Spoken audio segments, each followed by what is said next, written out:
Welcome to Jen Cares Live Talks powered by Swag Her Magazine and Chosen Counselors, the show that brings the community to you Mondays at 8 p.m. on Facebook and YouTube. Here we engage in tough talks and meaningful conversations, featuring guests that help us stay in the know. If you're watching on Facebook, be sure to like and follow our page. If you're watching on YouTube, be sure to subscribe to never miss a show. Now, here's your host, Jen Cares.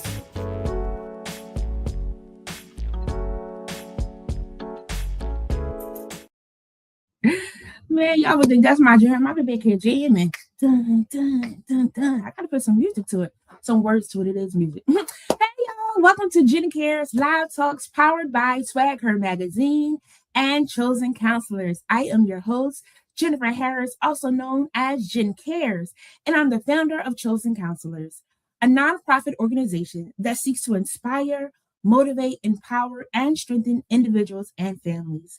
Here at Jen Cares, we specialize in bringing the community to you. We love tough talks and meaningful conversations. And I was just telling our guests, yes, we get in business just a little bit because it helps others that they can hear from somebody else. If they made it, guess what? You can make it too. I can make it too. We all can make it. Special thanks to Michelle Burrell, who joined us last week. She's the founder of Making Everybody Beautiful.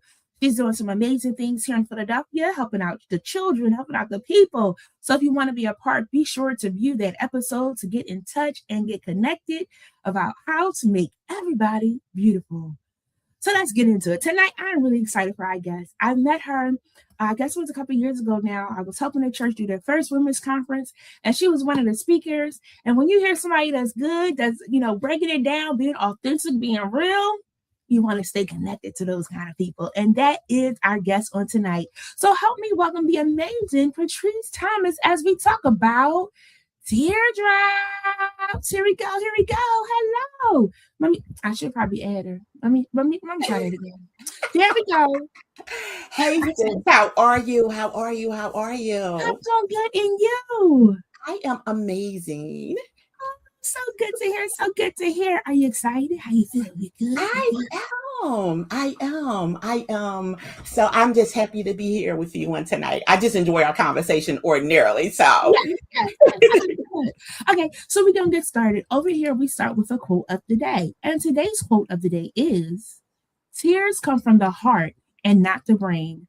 Leonardo da Vinci. Again, tears come from the heart and not the brain. What are your thoughts on that quote? Actually, you know what? I believe that because the tears actually come through the way of the heart. And sometimes the heart stimulates the brain. So there has to be a source for it to fall from. And tears basically is a language sometimes that our heart has to really interpret or throw it out. So it throws it out by ways of tears. So I think the real source of it is your heart. Yeah. Oh, this is good. It's funny. I always joke because I seem to always get fresh material just when I need it. And before joining, I had just went on I don't know what social media platform I was, but the first video that popped up was a young man talking to two other brothers. And he was sharing how he was going through some things, and someone walked up to him in the gym and asked him if he was doing good. And he said something like surface level and things of that sort. But she pressed again and asked him, and he said, "No, I'm not doing good." Mm-hmm. And she said, "Can I pray with you?" He said that she went to touch his shoulder and say, "Father God." And immediately he started crying because it was like something that he needed and didn't realize he needed in that moment. But the dopeness of God and how he shows up every time, just on time. So like that, sometimes their brain don't connect all the time, but you just know, oh, I needed that. Mm-hmm. I needed that. Because he released, exactly. And that's what I was going to say. He released his heart at that point when she made that connection. So the connection may not come from your brain, but it comes physically from that heart. And sometimes all you need somebody is to touch you. And then it just begins to say, boo-hoo, and everything just comes out.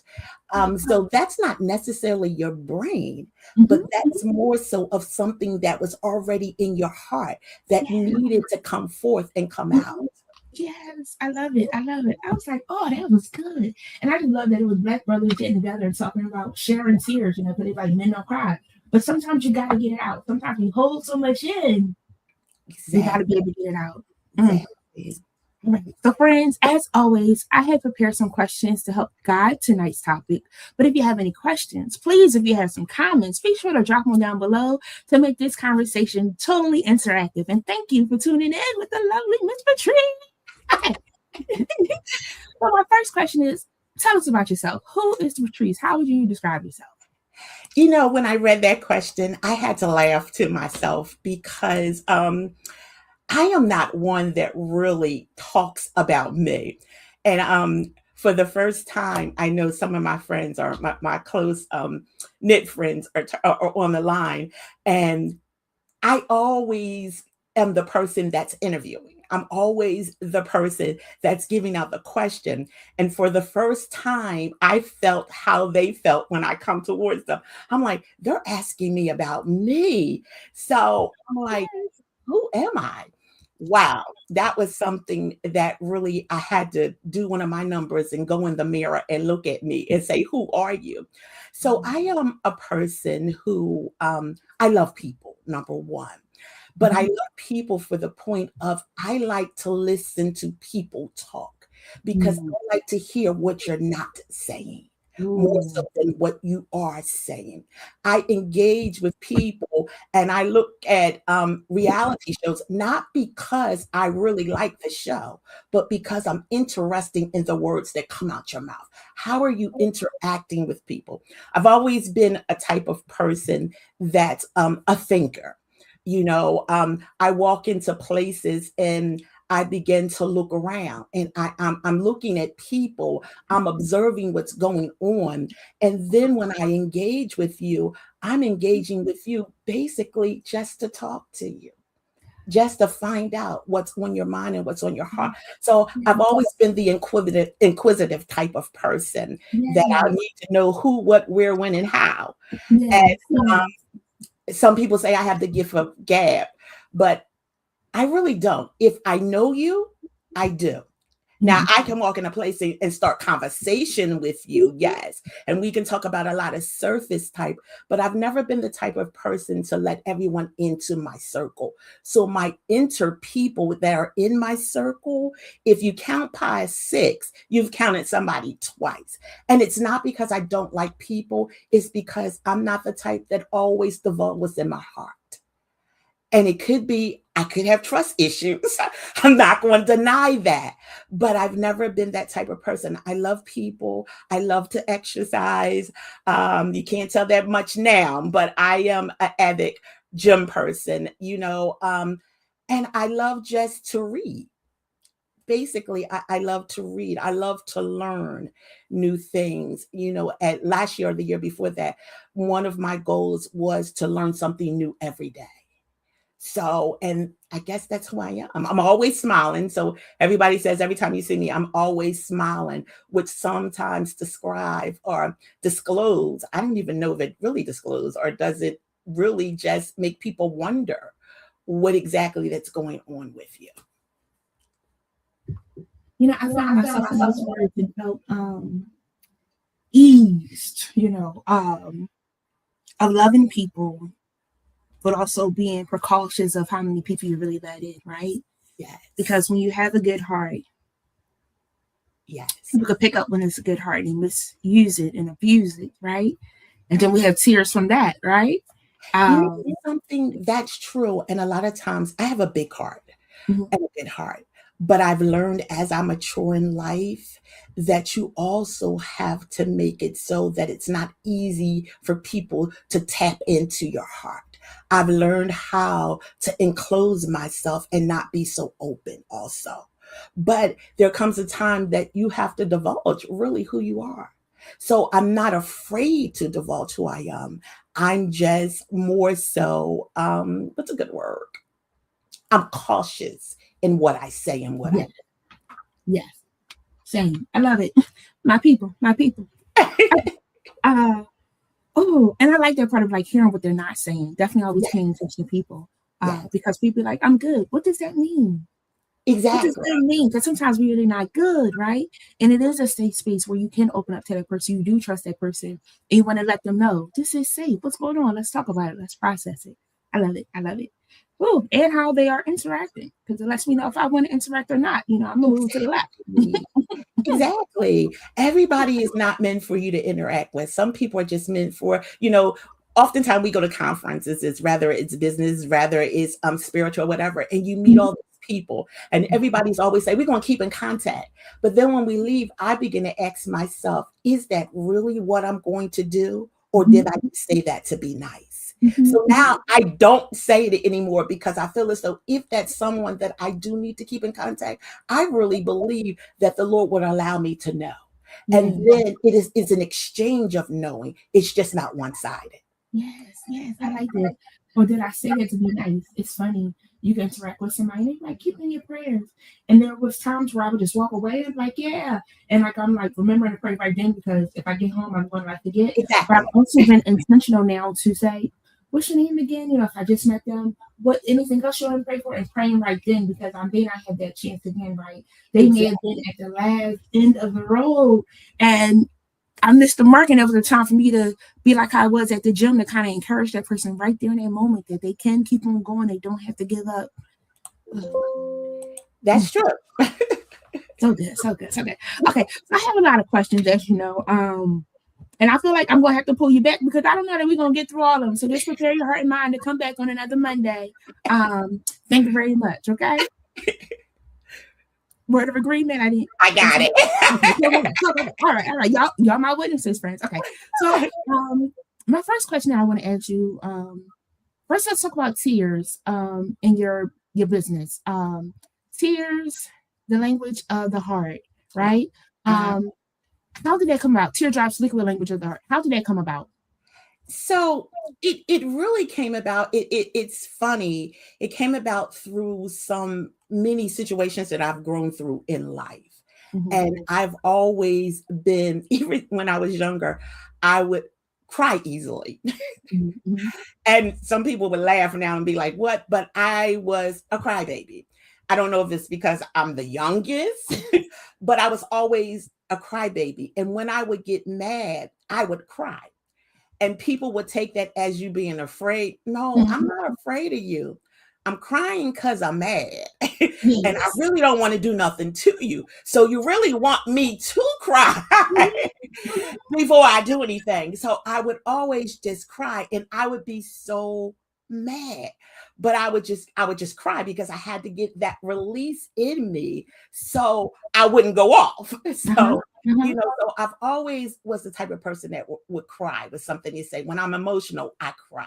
When I'm happy, I cry. When I'm joyful, I'm cry. I'm the type of praiser in the church. I can praise him, but then after a while, tears will come. When I'm praying, tears will come. Sometimes I don't want them to come, but they cry, so they come. And then as I got older and I began to go through things in life, I began to realize rather that tears is actually my language. It's really divulging what's really in my heart because after a good cry, I begin to see things in a different manner. I began to unravel and unveil some things that I really didn't know that I had on the inside of me that maybe I needed to deal with. So, example, like when I was crying, when I was angry, I had to deal with the point. Why are you crying because you're angry? Do you have an anger problem? Or are you so really hurt on the inside because something that has taken place? And if you are, why did that thing hurt you? So it become a reality to me to start questioning me. So as I begin to grow and as I begin to go through things, and even now, when something happens, the first thing I turn to is just tears. So I may walk away from someone, not for you to allow to see the tears that are proceeding out of my eyes. I might have to go into the bathroom and run water. And you know how you put water all over your face and you come back out and you'll be like, wow, something's in my eye. Might be one of those type of person, but I begin to realize and ask myself, why? And so when it was birthed into, it's been birthed into my spirit for many years. and I never wanted to do anything about it. You know how sometimes you have purpose and God gives you something, and you'd be like, yeah, okay, all right, all right. So, and then you really don't want to do anything because of fear sometimes, because you don't feel as though that you're adequate. You don't feel that that's something that you're capable of to do. And then you ask the question, why did you give it to me? Because whatever you have and whatever words that speak out of your mouth, that's really what you become. So my brand is who I am, and who I am is my brand. So in order for me to be authentic with it is something that I had to journey through in life in order for it to sit on me and me to sit on it. I know it. That's why we got to get in your business just a little bit.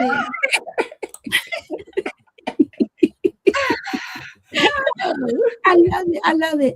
Here we go. It says spoken just like a Philly girl, crying to keep from harming.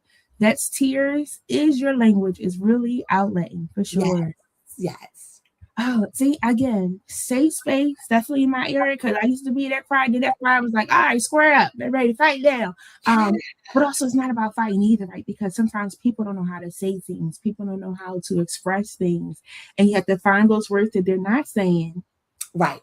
While also still keeping yourself together. Because, they used to say like sticks and stones will break my bones, but names will never hurt me. Words do hurt. That is so funny because I don't know who I was talking to, and I had mentioned it, and I was saying, I don't even know if it could have been on a Tuesday I was doing, and I was saying, words harm you, words destroy you, and we say that when we were younger, not even realizing what we were saying, but as we begin to matriculate and grow in life, we become to realize that words are harmful. You can kill someone with the very words that you say. You can kill someone's dreams. You can stop their progress. There is a lot of things that happens with words. Words create the atmosphere in which you live and abide in. So good. So good. Yeah. So in that part, you were answering one of my questions. I like it. Because one of the questions was talking about how crying can give us clarity, right? So you have to sit with that thing to evaluate, why am I upset? What's causing this tear to happen? Like, what's going on in my heart that I'm not aware of? Because sometimes unconsciously something that's happened, we don't realize it, and then tears come, and we have to do that. So what's that process for us to really sit in that, to get the clarity that we need to be able to wipe our eyes, actually to let the tears run first of all, to sit in that moment, right? Because we still can't hush it, but then to be able to wipe our eyes. So I think a lot of times when we really begin to cry, I think one thing that we look at tears, and I think we look at it from a male perspective as far as in a female perspective, mostly males, because they say that tears is a sign of weakness. And I totally disagree with that. I believe that tears they're a signal for telling you that there's something that needs to be healing on the inside. There's growth that needs to come, and there's something that you need to rise above in what you're doing. And I think it begins to spark your heart in a point that it begins to speak, and it brings about clarity, and tears can also bring about courage in you. So we look at it as weakness, but there's a flip side to weakness, which is courage. So we have to choose how we want to view the tears that are coming out of our eyes, because I could be weak, yet I'm made strong. Because in my weakness, it's going to push me to pull out of me some courage that I have in that weakness. Because if I survive the next moment, that means I had courage to continue to go forward. Even in the midst of my tears, I still can push forward to gain what I need to gain from it. I still can push forward to gain what I need from. But sometimes, well, I feel like pushing. Sorry, I'm using me. I don't feel like pushing. Life can be lifing, and I know they say, that's the thing. Life is life, and like God is guiding. But if you serve God like I do, He takes His time. Sometimes I ain't upset all the time. Sometimes I am. All right. But in that moment when I feel overwhelmed because He's trying to prune me and grow me and strengthen me in that moment, I feel overwhelmed emotionally. I don't want to talk about it. Sometimes I want to fight back the tears and things of that sort. What are some words, a guidance for us when we are battling that overwhelming cycle of being in that den? The lion ain't bothering us, but we know at any moment that lion might be like, that look good over there. Let me figure it out, right? Knowing that God's got us, but our mind sometimes feels like that situation is about to overtake us. I think we got to realize in everything that we do, I think one thing that we have to realize that we're human. One instance that I've gone through in my life was when, and I talk about this from time to time. It was when my mother died. I was so strong because I needed to be strong for other people. But in my mind, I kept saying, you got to make this thing work. You got to push even when you don't want to push. And then there was a day right before the funeral I will never forget. Me and my son was at my house and I fell to the floor and I was like, I don't want to push. As a matter of fact, I don't even want to go to the funeral tomorrow. As a matter of fact, I don't even want somebody else to tell me that it's going to be all right because it's not all right now. Come on. That's So right. I want you to get out my face. Yes. I don't want you to call me on the phone. Mhm. And I don't want you to be in my face telling me it's all right. And I don't want you to tell me that God's going to see me through because I'm not even sure if I'm talking to God right now. So I had to sit in what I was feeling in order for me to be real to me. Because I could put the smile on, but what was behind the smile? Mhm. And then I had to tell myself that day, I had to tell myself that night, I said, I don't even know if I took care of my mom in a good way. I don't know if I did a good job. And then my son was there, was like, Mom, you did a good job. I don't even want you to speak to me right now. I just want to sit here and say all of this stuff to get it out of my mouth so that I can deal with me. Because the more that I'm allowing to seep down inside of me, I'm going to burst at some point in time. And none of y'all want to see that. Nobody does. So I had to deal with me. I had to sit in how I was feeling in order to get over what I was feeling.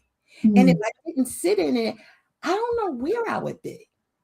I don't know what I'll be doing. And not only that, in life, period, I've gone through so many things that you have to smile to protect other people. But then there comes a point that I don't want to protect you. I don't want to not say what I want to say to you. I just got to find the right words to say to you so I don't have to go back and ask for your forgiveness. But I don't want to do that right now. And I come to realize in life, it's okay. Yeah. One of the most powerful things for me that I'm realizing that it's okay for me to say no and be all right with it. And I'm learning that. And it may be funny, but I had to practice no in the mirror because yes comes out so easily. And I find myself saying yes to stuff that I really don't want to do. But I'm doing it to make you happy, but I'm not happy. So how do you deal with that thing? And I had to learn how to put me first. And putting me first is being real with me and saying, it's okay that you don't want to talk today. It's okay that you don't want to be bothered. As a matter of fact, it's okay that you don't even want to go out the house. And be real with yourself. So you got to sit in yourself sometimes in order to be real with yourself. Because if you don't, you continue to mask yourself to make yourself be something that you're really not. And you'll never find out who you really are.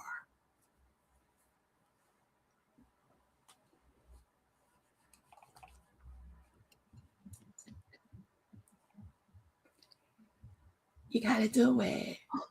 I said, we was gonna be in your business, but you're my business, right?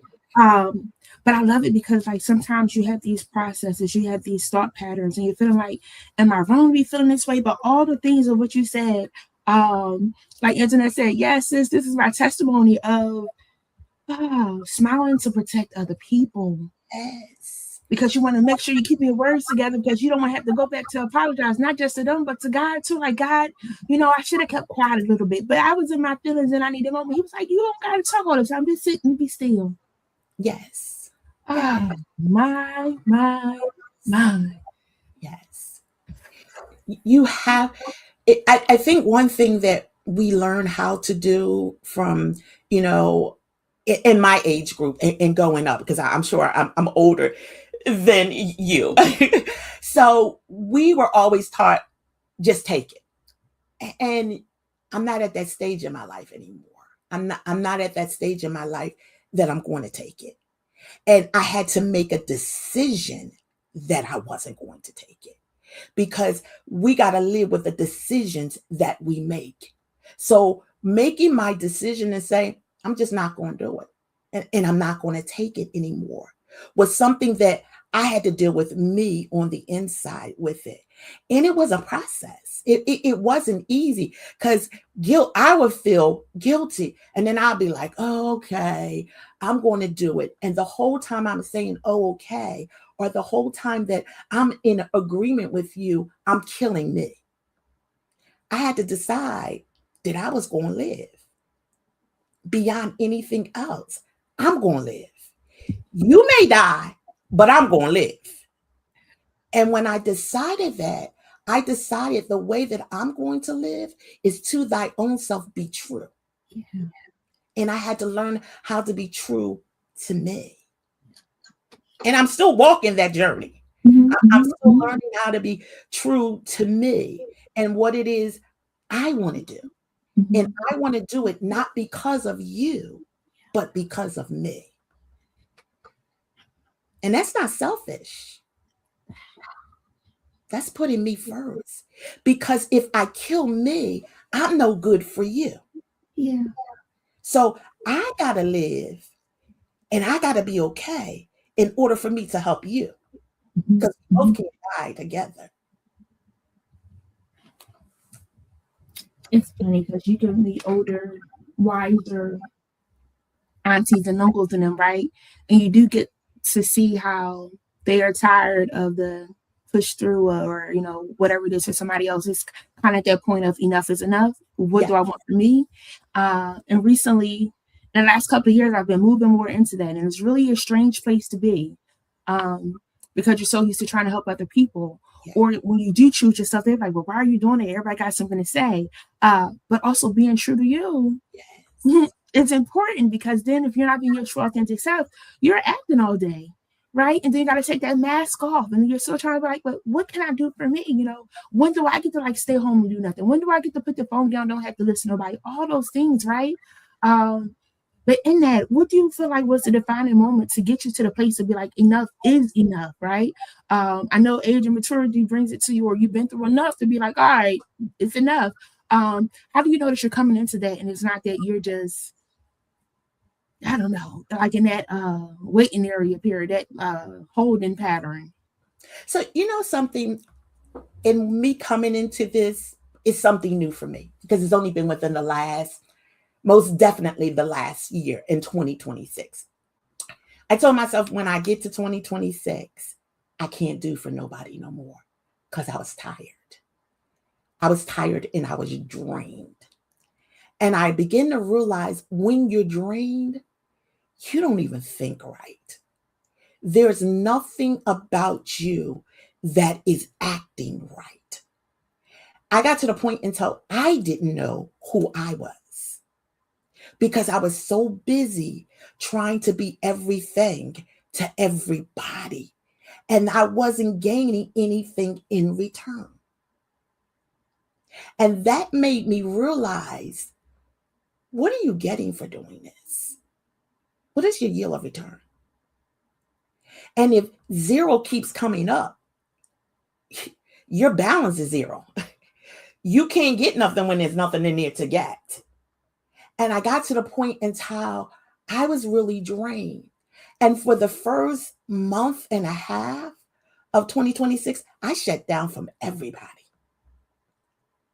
And it wasn't because I didn't like you. It had nothing to do with like, it had something to do with me living. Because I just had been through so much. I've been through the cares of life. I lost my mother and buried her in January, and turned around and lost my best friend in December. I'm like, God, you got to be joking with me. And your jokes aren't funny. And then it was like just one thing after another. And I began to look at my life, and I'll never forget. One of the major things my mother said to me before she died is that you got to learn how to live. Because if you do not live, you're going to die. And then I had to ask myself, what does living mean? What does it mean? And I'll never forget one morning I woke up, and I'm talking about in 2026. I'm not talking about 2025. I woke up and I was like, if I could just put my foot on the ground today without feeling oppressed and depressed, then I think I'm going to live. And I'll never forget, I was laying in that bed and I'm like, realizing I got a job, realizing I do need to work still. And I'll never forget that morning, I wrestled with, do I want to stay home and work from home today? Or do I just want to call out and deal with no one on today? And something said to me, what you need to do is first learn how to put your foot on the floor before you can do anything. And I wrestled for about an hour and 45 minutes in my mind of what does that mean? And when I become to realize that it means that when you place your foot on that floor, you're taking a stand to declare this is the day that you're going to live. And you're not going to roll around in the bed and stay in the room. You're going to get yourself together. You're going to walk downstairs and realize that you got an upstairs and a downstairs to your house. It's just not an upstairs. And then you're going to realize that there is life, and life just does not stop because you're hurting. Life just doesn't stop because things are going on in life. Life keeps rolling over and over. And sometimes we got to catch up with life or you get left behind. So I had to deal with me. I had to deal with everything that I felt in the last 5 or 6 years that hit me in 2026. All the stuff that I was encouraging other people to do, I had to now sit down and say, hey, you got to eat your own loaf that you've been giving to other people. And you got to determine in this life what you're going to do. And the first thing I determined is that I'm tired of people. I'm not going to give when I don't want to give anymore. And if you choose not to like me because of that, may the Lord watch between me and thee while we're absent. Come on. But I feel that in the depths of I can't do it. So if you know me and you really know me, you're probably in my inner circle. So it's okay. You're going to still be in my inner circle because you're going to still be my friend, because you're going to accept this time that I need me and I need to get me together. And it's like, I had to do it. I had to take out time for me. And I literally shut that. I literally learned really what no was, because I was just knowing everybody. Just because there was a word that says N-O. Just because now I knew how to say no. It was just, probably didn't even ask me a question and I said no. And I said no happily and went about my business. But I had to learn that. And I had to learn that through the things that I went through in life. And I had to get sick and tired of situations before I learned how to say no. And now I'm okay. I can say no and keep going. We good. But still no. But we still good. I promise. I just had this conversation with myself yesterday while in church. I was like, God, I don't think I'm a real people person all the time. And it's so crazy because I love to help the people. I listen to the people, help them through their problems and things of that sort. But I guess when the people start to playing the games and stuff, I'm like, after a while, we got to stop playing games and, put away childish things, right? And I was like, I think I'm tired of the people. They're your people, God, but that's special. I'm special too. I ain't gonna hold you, right? But that whole battle of like, all right, I need some time for myself. I need to step away. I got to recruit myself before I can come back, because if not, it's a lot of things. And it's not flesh and blood for you to be like wanting to smack and punch them upside the head and things of that sort. It's other things that's going on. They really need some support. They really need some understanding and things. And sometimes my capacity is at capacity. And I get capacity anymore. Yes. And then that's where I was. I was full. Yeah, And yeah, what was running over is not yeah, what anybody wanted. But my yeah. cup was full and it was running over, but it wasn't running over with a good thing. Oh, And my desire is to be right, first of all, in front of God, and then to mhm, treat people right. So God, if I'm not right with me, I can't do the lateral thing. If that I might have that horizontal thing good, but that mhm. lateral thing was off. Yeah, yeah, So I had to go back and I had to get me together. I yeah. had to go back and I had to be honest with God. Hey, God, I, I'm not feeling this right now. Mhm, I might be wrong in what I'm doing. mhm, So mhm. I'm going to ask you to Yeah, help me yeah. and to help me to get it together. I was so bad until I wasn't going to do Tuesday transformation tidbits anymore. I was done.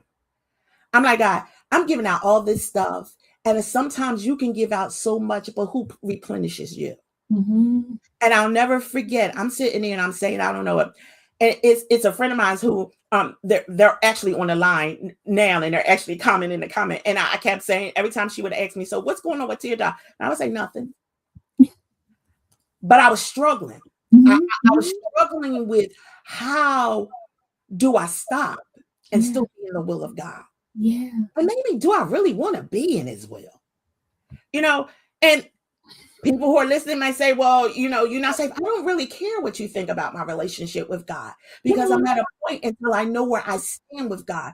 But one thing I am going to determine to do is to be honest and to be true because so many times I know what it's like to adjust the mask on your face and to be something that you're really not, that you're struggling with. So I had to deal with what I was trying. Was I out there doing everything? No, I wasn't. But sometimes it's just the inner thing in you that you're struggling to say, what is it that I really want? And why is it that I want it? Do Mm, one of the biggest things with me, do I really believe some of the stuff that I know the Bible is right and I know what God said is right, but do I really believe it? mm. And I had to really deal with that. Do I really? And I'm not saying that God isn't God. But what I am saying, and now I don't been through Bible school. I have a degree in and everything. I can tell you the Greek and everything. I can pray, but do I really believe it? And I had to really deal with that in me because I Mhm, grew up in church all my life. When I was young, I come from a family that's church. I come from a family that I preach. I come from all of that. But then there comes a point, I know we have to see God for ourselves. I know every knee shall bow. I know we have to go. I know it. But there come a point that God, but look all this stuff. So if you're really God, then what you doing? So I had to take some time out and I had to really deal with me and mhm. really deal with everything that had happened to me and be honest with it. Yeah. And now I'm at a point and tell I'm okay. Every day is a better day. Mhm, mhm. I'm also true with me. I'm also honest with what I want to do. And I'm also, if I can't do something, then it's no. Mhm. I'm sorry, but no. And then I said that to someone Sunday. An incident came up Sunday afternoon. And I was like, I don't want to do this. And then they kept saying, well, I had to get to the point. I had to say, hey, I don't want to do it. I'm not going to do it. Mhm. I'm going to get in that car that has my name on it. And I'm going about my business. And if you choose not to talk to me because I said, no, I don't want to do it, it's okay. Mhm, mhm, I see you next week or the week after. Or when you fall mhm, down, you feel as though you want to talk, but I don't want to do it. mhm, I did not feel bad when I got in my car. I got in mhm, my car and I went to the place I wanted to go to. And I did what I wanted to do mhm, because I wanted to do it. And it was my money that I mhm, wanted to do it with. mhm, mhm. So I think for me, life has just become a real reality to me. And I'm beginning to realize you can still be effective in God Mhm. and you can still ask God questions Yeah. Yeah. and you can still look for God to answer the questions that you're asking. baby. This is conversations that we aren't really having, right? A lot of times you're hearing the words of the blessings. But what about those low moments, those confused moments? Those what are you doing? Because God's jokes aren't funny. They're not. And and again, they're not talking about it. I've been in church all my life as well. My mom played the keys, the piano, organ. So we were every service, because she had to play and things of that sort. Whichever church it was, you got to go to the rehearsals. You got to go to the prayer night. If it was another musician, you still was there as backup. So she doing some of it, the other person doing another part. Then they have another role, so she hopping back on, And I was having a conversation with a friend, and I was like, church is not how it was when I was a kid. As you get older, you see a lot more things. And you have to have that relationship with God for yourself. So I have those times of the questions of like, God, what is going on? This is not, we was locked in. He'd be like, this girl again. Yes, you made me, God. Here we go. Because I got some questions. I just need to talk and vent. And I appreciate the love and care that he has for me to allow me to have those moments and still not leave me. That's good. Now that's also, good. He still don't leave me. He'd be like, I still got you, girl. I get it. You trying to figure it out. You ain't leaving me. You trying to figure it out. And I'm here with you. And I appreciate him being my friend to hold my hand and guide me through, because life has been something else, But I appreciate the openness, the authenticity, the realness in sharing that, because this does cause teardrops for people. Because if you've been raised one way to think one way, and now you're thinking astray of that, it's like, well, wait, what's going on? What do I believe? And sometimes we get caught up in what is religion, spirituality, all those different things. It really is that relationship. What's your relationship? At the end of the day, that's what it is. Because people want to put some rules on things that make sense, don't make sense, and things of that sort. But at the end of the day, like you said, that vertical got to be together of how you connected. But I love that because it's a struggle sometimes. People want to give up sometimes. People backslide for that reason. People step away for that reason, But if they stay in that and really talk to God, take the mask off before God, because he already knows. Whew. Girl. I think one of the things you just said is that a lot of times we build a lot of things in church by rules and regulations. And I understand what rules and regulations is, because, I always get feedback from people when I say church in a sense is a corporation. We don't want to look at it like that. But when you begin to look at the rules of how churches run and the regulations and the policies and everything, those are all things that governs a corporation. Yeah. So when we look at that and we're planting rules and regulations, one of the biggest things for me is it biblical based? Or is that a conviction that you have that now you're placing it on the whole house? Because we all have certain convictions that we do. What I may do is something you cannot do, but it has to do with my calling and my purpose in life. And maybe it's not beneficial for me to do it. So I think a lot of times we have placed so many mandates upon people until they have lost really the true essence of a relationship with God. Yeah. And I understand that, because at one time or another, I did. So you're too busy trying to follow every rule, every regulation to be in oneness with man, but you're losing the oneness with God. Because at the end of the day, where do I stand with my relationship with the Father? Because if my relationship is true and I'm spending time with him and he's communicating with me and I'm communicating with you, he's going to lead and direct me in the pathway of life. And I'm going to do what is right. Yep. So I think we forget that point. Yes, you honor the rules and regulations. Yes, you honor the house. But if your relationship with the Father is not right, you're not really honoring no one. You're doing what they want you to do as long as they're in your face.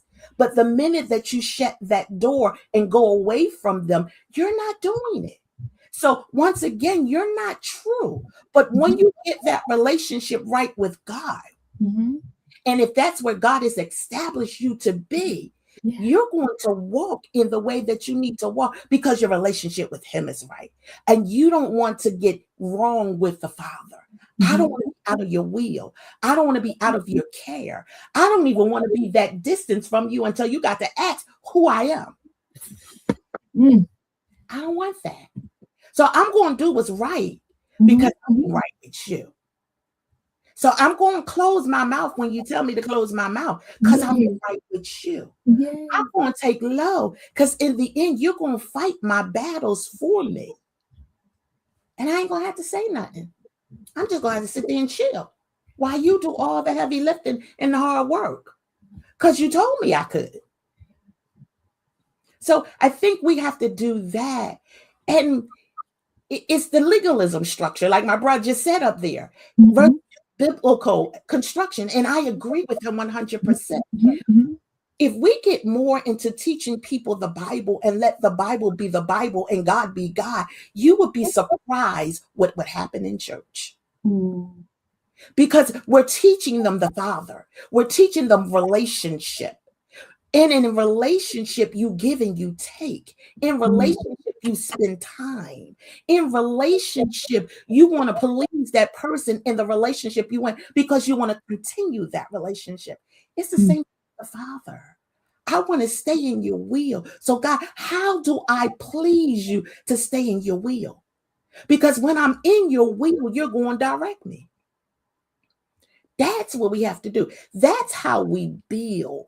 That's how we do what we're supposed to do, make disciples out of them. I don't want you to follow me because I might mess up. Tomorrow might not be a good day for me. But if I point you to who the Father is, that's what I want. Don't look at me. Look at me when He using me. Well, it might be a day that I'm just not trying to be used. So I don't want to lead you to stray. But I want you to know that I'm human in the midst of it. But I want to point you to the Father. I want you to build that relationship because with that relationship, you'll never go wrong. With me, you might go wrong because I might be evil one day. I can't promise you nothing. I can't promise. I can't. So I think that's what our task is when we're making disciples. God, help me to make it after you. Yeah. Help you to be the good shepherd that they follow. And if I mean right with you, Father, when I do go astray, you're going to take that rod and that staff and you're going to pull me right back unto you because I went the opposite way. And that's the dopeness and importance of having that personal relationship. We survived off of grandmama praying, auntie praying, mama praying, daddy praying, grandpa praying, the pastor praying, the mother of the church praying. But you got to be able to do that thing for yourself because when you do, He knows how to gather me very well. I'm like, oh, did you shut me down? You did. I hear you. I'm a follow, And it's those things that you like not being perfect, but you get in that conversation and He's like helping and guiding you. And like you have your moment, but then you still follow the leading of what He's telling you because He won't lead you the wrong way. Right. He won't lead you the wrong way. Right. Oh, yeah.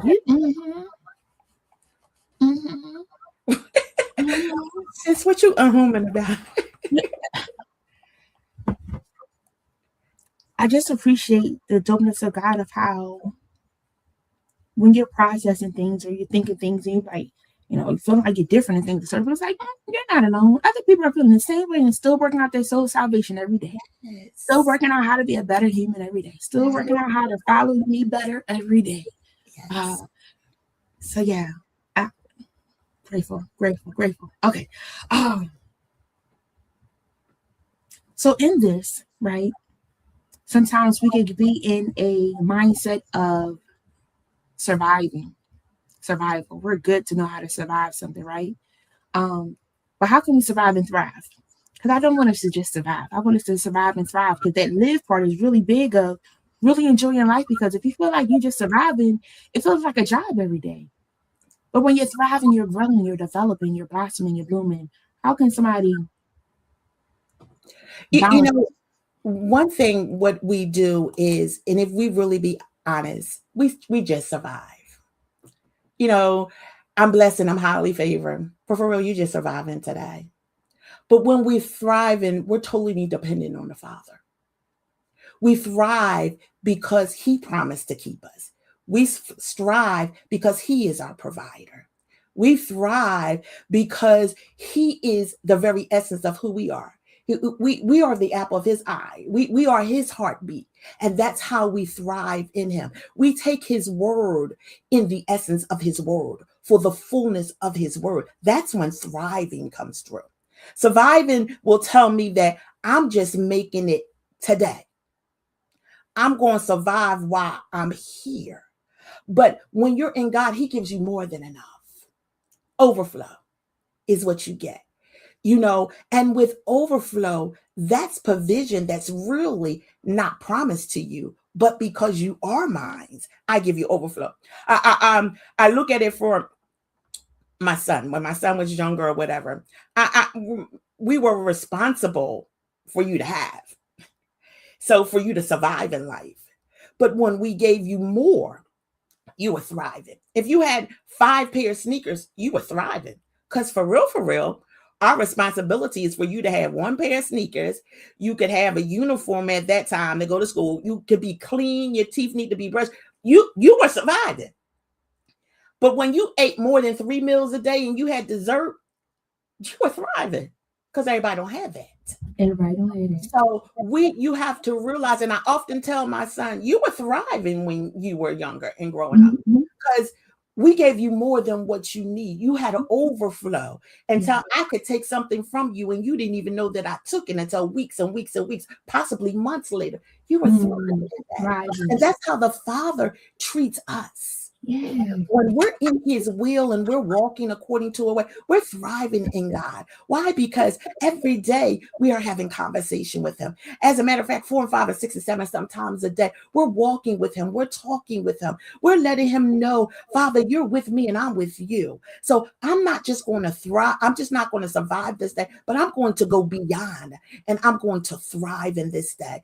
This is the day that you have told me that you've made for me. It was more mercies that I was able to see. That's me thriving in the mercies. That's not just me surviving over it. When you protected me, that's not. I survived, but I thrived beyond because they didn't come in and give a fire in my house. No one came in and burglarized me. I was thriving when I woke up in the morning and I had good rest. We got to understand things as if they are. The Father just doesn't leave us to the point that we survive. And when we do, it's because it's not total trust and total lenience onto the Father. Because there is so many promises in his word that if we begin to take the word at the word, we begin to thrive in God. Because his word has promised us so much. You can't just be surviving.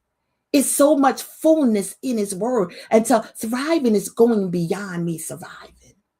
They're saying, Father, you got me and I got you. So whatever you desire and whatever you planted for me today, it's more than enough. Yeah. And sometimes surviving, and I'm not going to take it away from surviving because there's some days that we are just barely making it. But when we look beyond the point that we got life, health, and strength and somebody doesn't have it, we're really thriving in that day because we got more than what we really need. We may not be feeling it, but God is not going to leave you empty when you trust him. And that's why he said, when he says, I've never seen the righteous forsaken, nor is seed begging bread. Your seed is whatever it is that we can look at that from 2 points. Your seed sometimes is a thing that you planted and you didn't have to plant it then. You could have planted it months ago. But because you seeded and you're righteous, you're not going to bake it because you've already planted a seed in me. Your seed is when you trust in me beyond measures to know that I'm able to supply everything that you need. I'm going to thrive. The righteous is not going to be forsaken because at some point I planted a seed in my relationship with you. So it's more than me having a righteous mother and me just being her seed. That's part of it. But it also has to do with the seed that you planted at some appointed time. You're going to thrive. You're not going to be forsaken because you took time out to plant in me and my soil is good ground.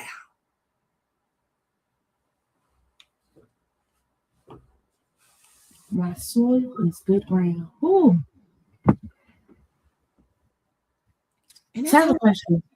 Because even having soil in good ground, sometimes we still come around, right? So how do we know when we should release something, right? Because in having a good ground, some things come along and try to drain the very life out of us. So when are the keys for us to be aware that we should let that person, place, or thing go? Because sometimes we think it's for a lifetime and it really was just for a season.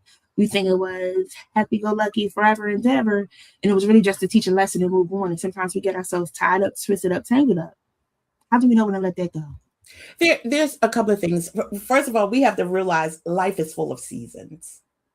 And we have to understand that a season in the natural sense has a certain amount of weeks, a certain amount of days. And when that season begins to come to an end, if you begin to realize the atmosphere changes. I was having a discussion Saturday, and I was saying it was 60-something degrees, but it was a 60 spring degrees and not a 60 winter degrees. Different seasons. There is a difference. Determined different temperatures. It could be the same degree, but the feeling of the temperature is different. The same in the natural is the same in the spiritual.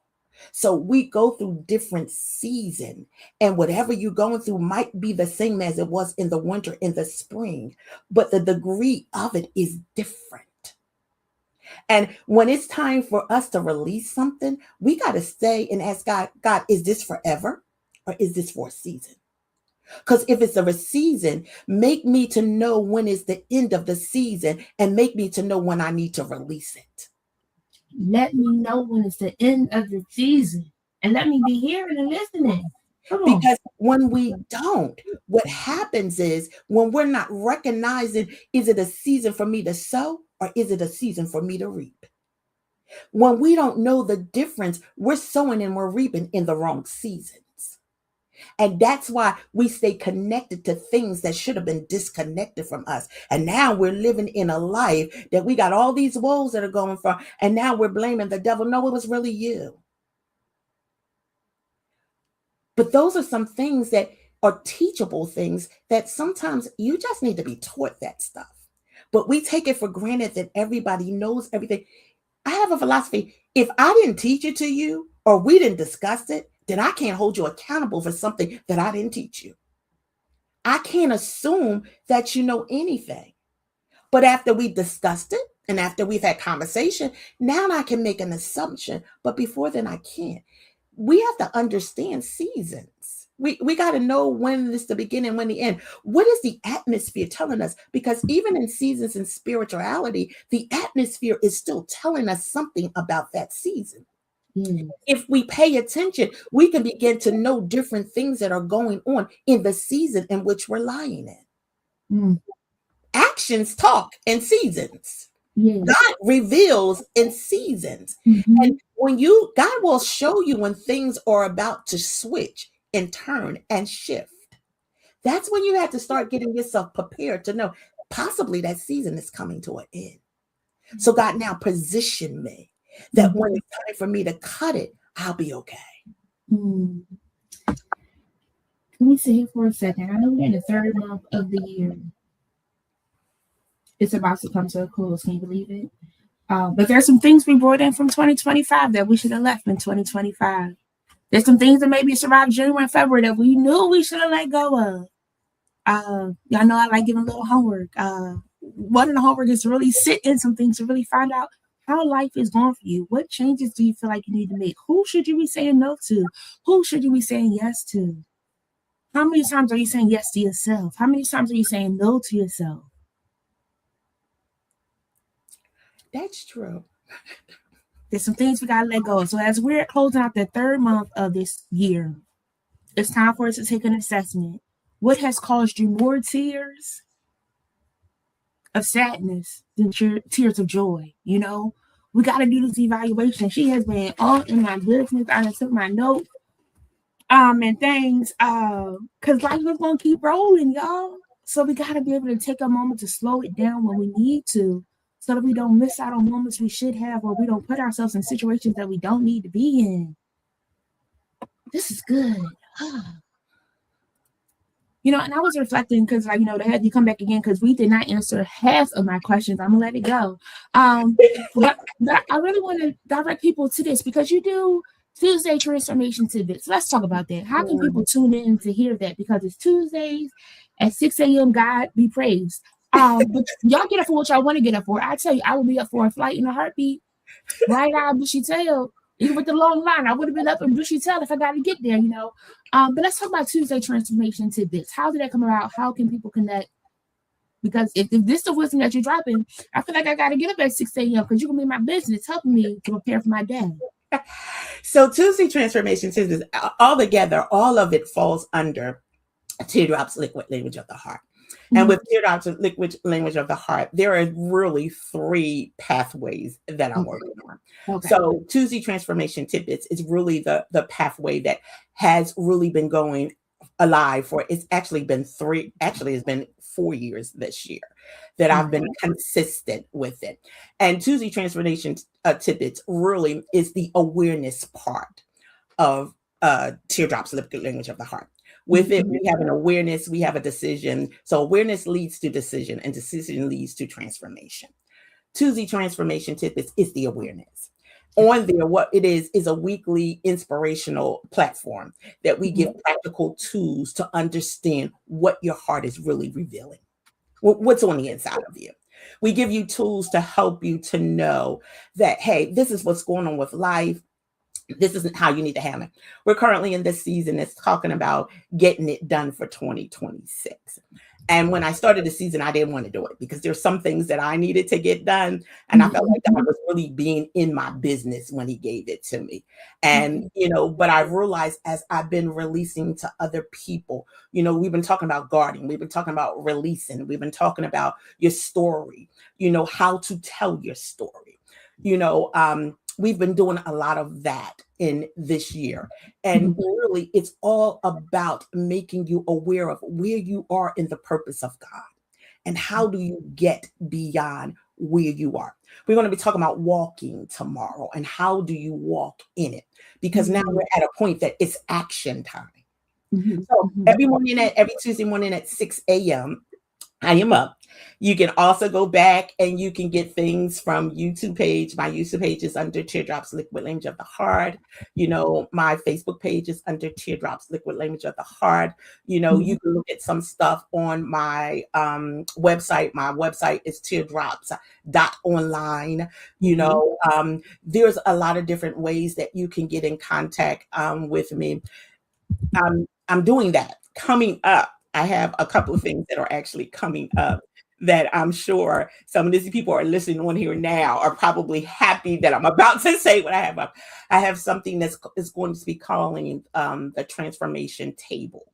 And the Transformation Table is going to be every third Wednesday, every third Thursday of the month. And what we're going to do is we're coming together and we're going to have conversation that is transforming. I'm going to come together and I'm going back to the point of bringing people on and interviewing with them. But the conversations that we have to be transforming because it's a transforming table. So we're going to. What time is that going to be? That's going to be at 7 p.m.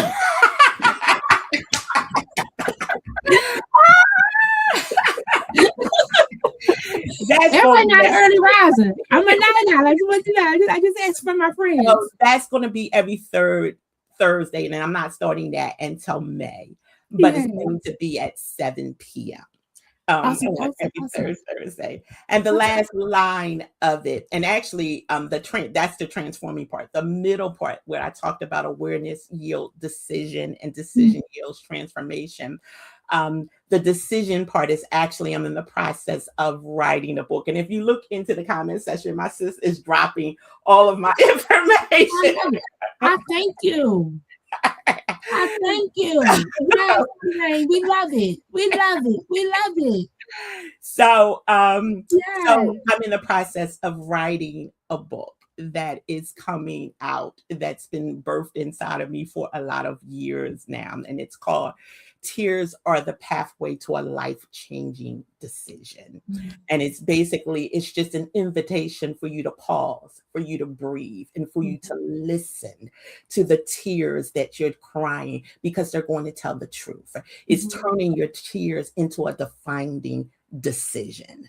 So, Mm-hmm. and life is about decisions. Yeah. So, my book should be coming out soon. I'm not going to say the date or the month because then I really got to get it out by then, but it will be before 2026. And actually, it'll be before the winter of 2026 comes. Okay, so winter starts in December, so that sounds like before November. It will be before September. I like it. See, you giving yourself your own timeline, and sometimes we need that because if not, we'll procrastinate and delay, and it's going to save somebody's life. I want to talk about one more event you have coming up. On April 18th, you have God's Alignment, His Plan, Purpose, and Power. Can you Yes. share about this? Oh, you're going to be the speaker.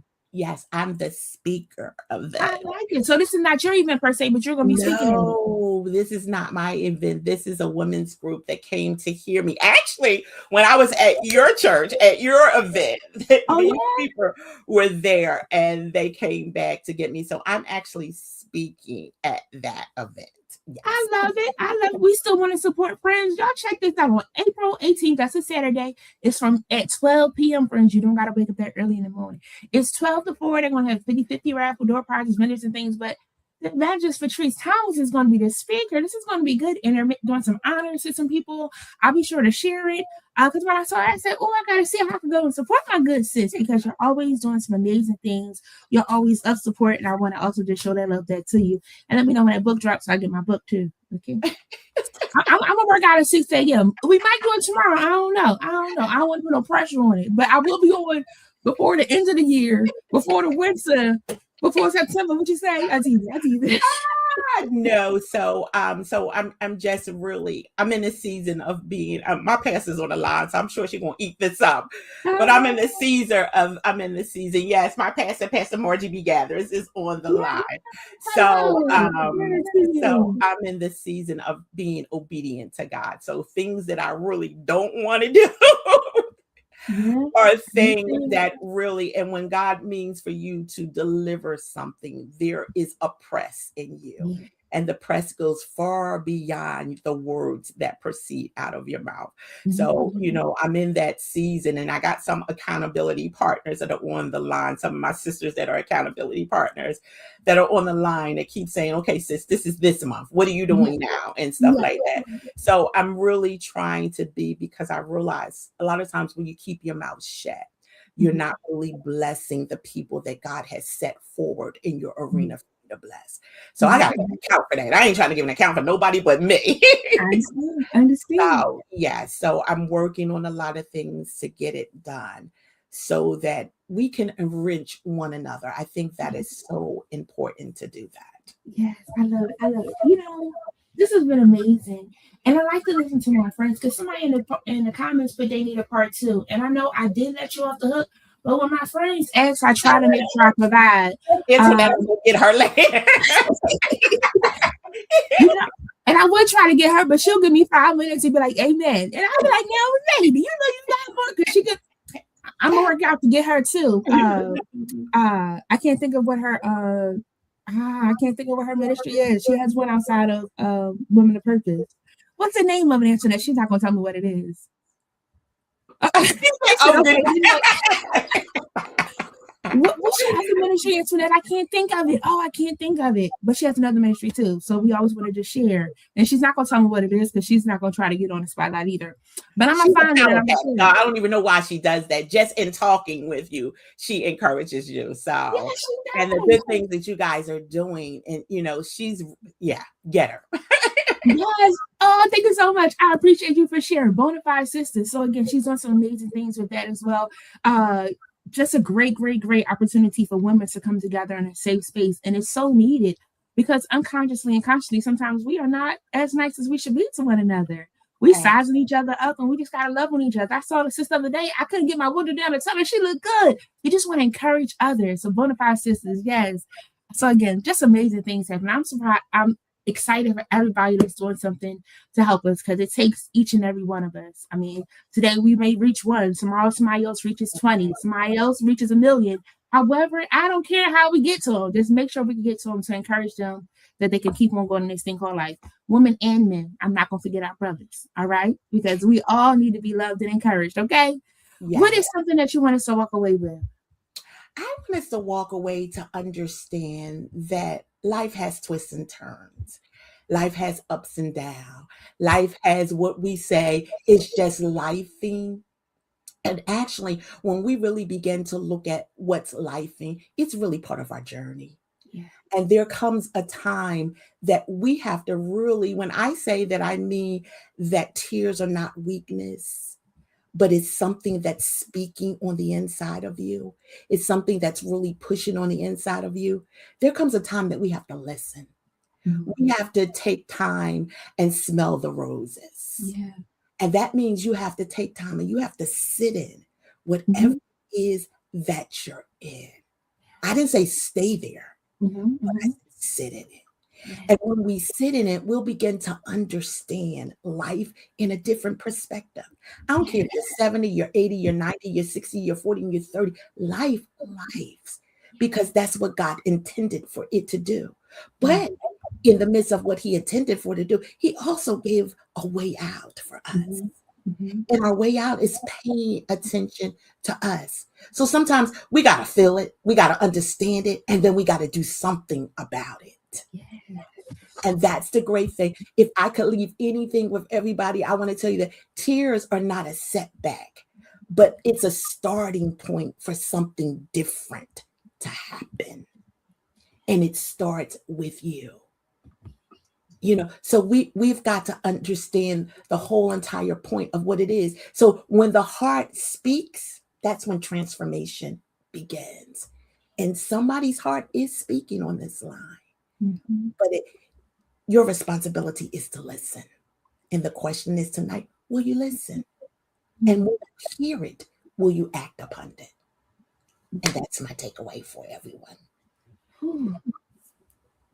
This was good. Feeling, understand it, and do something about it. Yes. You got to act on it, friend.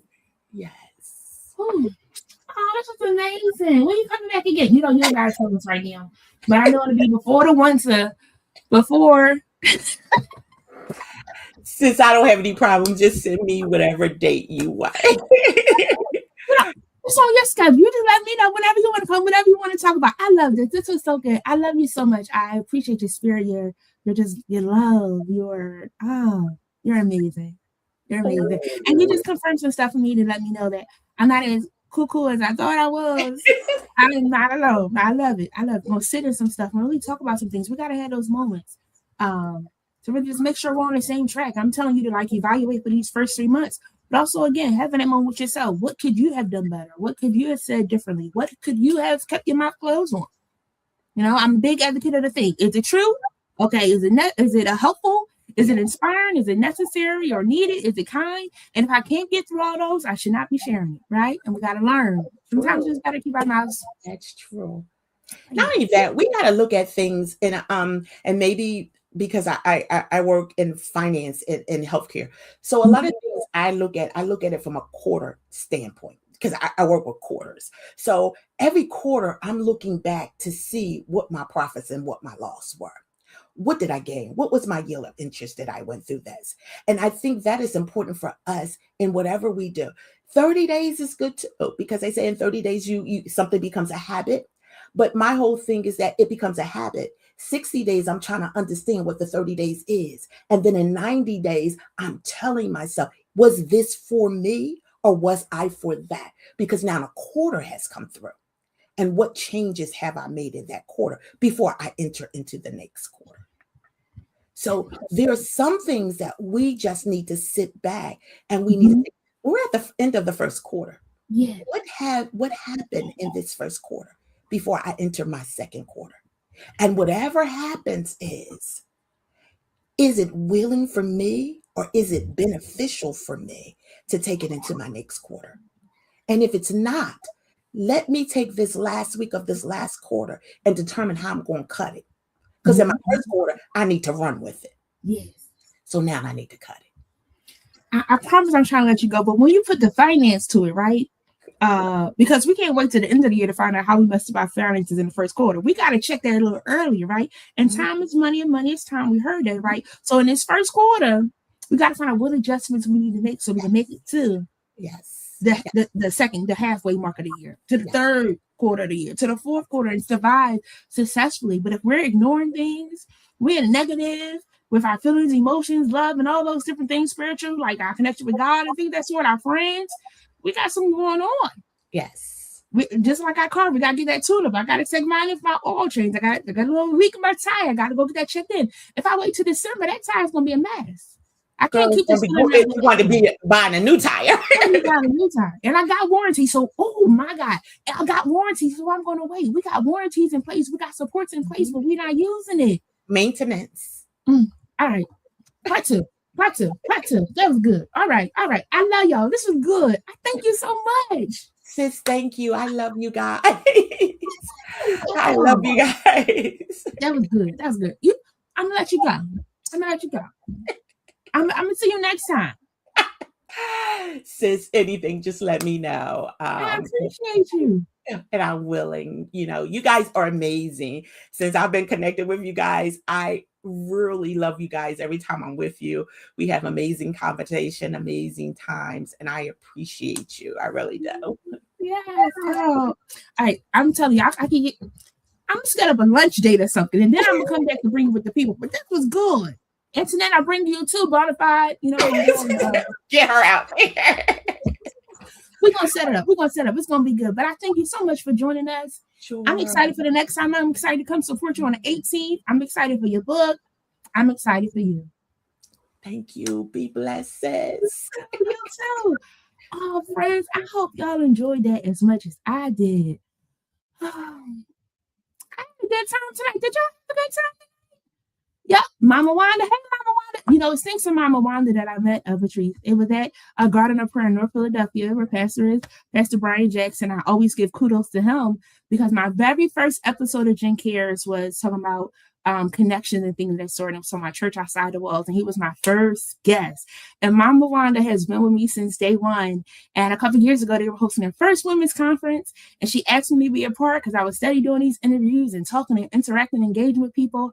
And Evangelist Patrice was one of the guests. And let me tell you, she was a firecracker then, and she's still a firecracker now, just dropping nuggets of wisdom, being true and being honest. And I love that with the teardrops being that language, because our tears sometimes say something that words cannot quite say. And the Bible even says that he bottles up those tears. So that means they are powerful. Oh, friends. Yes, internet, we coming. Yes, we're going to have a good time. We're not going to bring no recorders because we're going to cut up and act the food a little bit. Why? Because it's a safe space for us to act the food and love on each other and get encouragement. Yes. All right. So don't forget our quote of the day. Tears come from the heart and not from the brain. Leonardo da Vinci. Again, tears come from the heart and not from the brain. Be sure to join us next week as we will have Mujaya Ryan talking about still standing. It's going to be a good time. So join us next Monday, March 30th at 8 p.m. Sorry, guys, on the flight, I've been putting February. I don't know why I'm trying to turn back time. We are in March. Thank you for joining us tonight. I hope you had a good time. If you do have somebody that you feel would be a great guest, because I like to get in people's business. Clearly, they like to get into mine, but I appreciate it because it's helping me to be the best that I can be. But if you know somebody that should be a guest, drop down, send me a message, and I'll be sure to reach out to them to bring them on so we have a good time talking and chit-chatting. You can support Chosen Counselors. We have some hoodies out. I don't have the capacity, as well as our Check on Your Friends. Checking your friends is really important because sometimes our friends are going through some things and we just want to check in on them, make sure they're doing okay, because life be life, and then some of them don't survive or bounce back as nicely as we would like them to. So be sure to check on your friends. And again, that I don't have the capacity, knowing when you do have it and when you don't. But sometimes people can wear you out. So you got to let people know, I don't have today. I'm out here just trying to make sure I get what I get and get on back in the house. And we also have our limited edition, Let Me Ask God First. All right, friends, that was good. Hope to see you next Monday. Again, if you know somebody that would be a lovely guest, let me know. But until next time, I love you all for real. Good night. Thanks for joining Jen Cares this week. Special thanks to our sponsors, Swag Her Magazine and Chosen Counselors, guests, and viewers. Such a good conversation. Be sure to follow us on Facebook, Instagram, and subscribe to our YouTube channel. If you found value in today's show, we'd appreciate your sharing it with a friend and dropping a comment down below. Until next time.